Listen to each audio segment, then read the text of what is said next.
إنما يعمر مساجد الله من آمن بالله واليوم الآخر وأقام الصلاة وآتى الزكاة ولم يخش إلا الله فعسى أولئك أن يكونوا من المهتدين.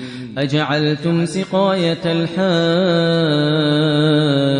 وعمارة المسجد الحرام كمن آمن بالله واليوم الآخر وجاهد في سبيل الله لا يستوون عند الله والله لا يهدي القوم الظالمين.